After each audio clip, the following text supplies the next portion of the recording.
Hi guys, good morning to all of you. चलिए आज हम लोग क्लास 10th का हिस्ट्री यानी इतिहास का अति लघुत्तरीय और लघुत्तरीय प्रश्न को देखेंगे लोग। तो चलिए क्लास से स्टार्ट करते हैं। पहला क्वेश्चन देख रहे हैं कि राष्ट्रवाद क्या है। राष्ट्रवाद एक ऐसी भावना है जो किसी विशेष भौगोलिक, सांस्कृतिक या सामाजिक परिवेश में रहने वाले लोगों में एकता की वाहक बनती है, वो राष्ट्रवाद कहलाती है। दूसरा क्वेश्चन कह रहा है कि मेजनी कौन था। तो मेजनी साहित्यकार, गणतांत्रिक विचारों का समर्थक और सेनापति था। सन 1831 ईस्वी में उसने यंग इटली की स्थापना की थी। मेजनी ने 1831 ईस्वी में यंग इटली की स्थापना की थी, जिसका मुख्य उद्देश्य जो था वो था इटली को विदेशियों से मुक्त करवाना था। फिर 1834 में उसने यंग यूरोप की स्थापना कर राष्ट्रवाद की भावना जागृत करने का प्रयास किया। देखते हैं लोग तीसरा क्वेश्चन क्या बोल रहा है। तीसरा क्वेश्चन कह रहा है, तीसरा क्वेश्चन जर्मनी के एकीकरण की क्या बधाई थी। यानी जर्मनी का जो एकीकरण हुआ उसकी बधाई क्या थी। तो जर्मनी के एकीकरण की निम्नलिखित बधाई थी। पहला जैसे है, जर्मनी पूरी तरह से विखंडित राज्य था। यानी जर्मनी जो था अलग अलग भाग में बटा हुआ था, अलग अलग राज्य में बटा हुआ था, विखंडित राज्य था।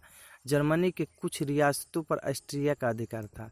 सही है, जर्मनी के कुछ रियासतों पर ऑस्ट्रिया का अधिकार था। जर्मनी में राष्ट्रवाद की भावना का अधिकार था, माने वहाँ पर राष्ट्रवाद की भावना था, राष्ट्रवाद नहीं थी। जर्मनी में आर्थिक विशेषताएं भी मौजूद थी, यानी आर्थिक विशेषताएं भी मौजूद थी जर्मनी में। चलिए चौथा क्वेश्चन देखते हैं लोग। चौथा क्वेश्चन क्या कह रहा है। चौथा क्वेश्चन बोल रहा है कि मेटरनिक युग क्या है।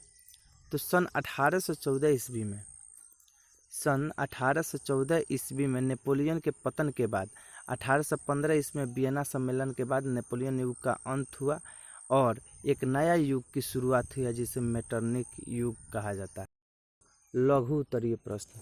लघु उत्तरीय प्रश्न देखते हैं लोग। पहला क्वेश्चन है इसमें, 1848 फ्रांसीसी क्रांति के क्या कारण थे। लुई फिलिप फ्रांस शासक बना था। यानी लुई फिलिप जो था वो फ्रांस का शासक बना था, जो उदारवाद व्यक्ति था। उन्होंने 1840 ईस्वी में गीजो को अपना प्रधानमंत्री नियुक्त किया, जो कट्टर यानी गीजो कट्टर प्रतिक्रियावादी था। वह किसी भी तरह के सुधारों के विरोध था। अतः उसके शासनकाल में देश में बेरोजगारी और भूखमरी की समस्या बढ़ने लगी और यही कारण जो था वो 1848 के फ्रांसीसी क्रांति का कारण बना। दूसरा क्वेश्चन देखते हैं लोग। इटली और जर्मनी एकीकरण में ऑस्ट्रिया की क्या भूमिका थी। पहले देखते हैं इटली का एकीकरण। ऑस्ट्रिया और पिडमाउंट में सीमा को लेकर विवाद था। इस कारण ऑस्ट्रिया और इटली में युद्ध शुरू हो गया। युद्ध में इटली के समर्थन में फ्रांस जो था अपनी सेना उतार दी। ऑस्ट्रियाई सेना बुरी तरह परास्त हुई, यानी बुरी तरह हार गई। जर्मनी का एकीकरण 1806 ईस्वी में नेपोलियन बोनापार्ट ने जर्मन क्षेत्रों को जीतकर राइन राज्य संघ का गठन किया। इसी के बाद जर्मन वासियों में राष्ट्रवाद की भावना बढ़ने लगी, लेकिन दक्षिण जर्मनी के लोग एकीकरण के विरोध में थे। जर्मनी में विद्रोह की स्थिति पैदा होने लगी, जिसे ऑस्ट्रिया और प्रासा ने मिलकर दबा दिया। प्रासा अपनी शक्ति के दम पर जर्मनी के एकीकरण में सफल हो गया तथा बिस्मार्क को जर्मनी का चांसलर नियुक्त कर दिया। इस प्रकार ऑस्ट्रिया भी जर्मनी के एकीकरण का मूल था। चलिए तीसरा क्वेश्चन कह रहा है कि यूरोप में राष्ट्रवाद को फैलाने में नेपोलियन बोनापार्ट किस तरह सहायक हुआ। यूरोप में, अब चलिए देखते हैं। नेपोलियन बोनापार्ट ने जो जर्मनी और इटली में राष्ट्रीयता की स्थापना में मदद पहुंचाई, हंगरी, बोहेमिया तथा यूनान में स्वतंत्रता आंदोलन इसी राष्ट्रवाद का परिणाम था। इसी आंदोलन के प्रभाव के कारण उस्मानिया साम्राज्य का पतन हो गया और वह तुर्की तक में ही सिमट कर रह गया। राष्ट्रवाद के कारण ही बाल्कन क्षेत्र के स्लाव जाति को संगठित होने का मौका मिला और सर्बिया नामक नए देश का जन्म हुआ।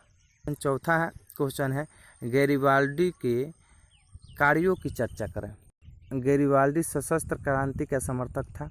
वह मेजनी के विचारों को मानता था, किंतु बाद में काबूल के प्रभाव में आकर संवैधानिक राजतंत्र का समर्थक बन गया। उसने अपने लोगों को मिलाकर एक सेना का गठन किया और सेना के बल पर इटली के प्रांतों, सिसिली तथा नेपल्स पर अधिकार जमा लिया। वह रोम पर आक्रमण करना चाहता था, लेकिन काबूल के कहने से उसने यह योजना त्याग दी। उसने बहुत कुछ किया, किंतु कहीं का शासक बनने से इनकार कर दिया। इस त्याग से विश्व भर में उसकी प्रशंसा हुई। चलिए, ये था चौथा क्वेश्चन। पांचवा क्वेश्चन जो बोल रहा है वो है विलियम प्रथम के बगैर जर्मनी का एकीकरण बिस्मार्क के लिए असंभव था, कैसे? चलिए देखते हैं। अब बोल रहा है विलियम प्रथम बिस्मार्क के लिए बड़े ही महत्व का था। विलियम प्रथम, जिसे फ्रेडरिक विलियम भी कहा जाता है, वह बिस्मार्क के लिए बड़े ही महत्व का था। 1848 को पुरानी संसद को फ्रैंकफर्ट में बुलाया गया।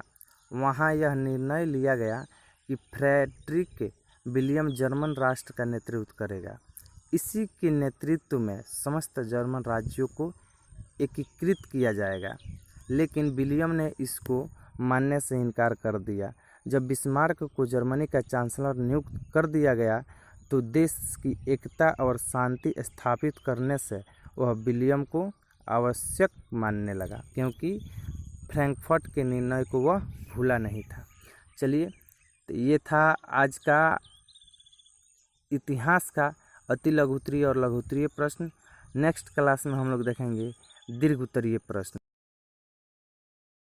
ऐसे ही अगर आप चाहते हैं इसका PDF लेने के लिए तो यहाँ पे नीचे व्हाट्सअप नंबर दिया हुआ है। इस व्हाट्सअप नंबर पे आप मैसेज कीजिए और आपको PDF प्रोवाइड कराई जाएगी। धन्यवाद।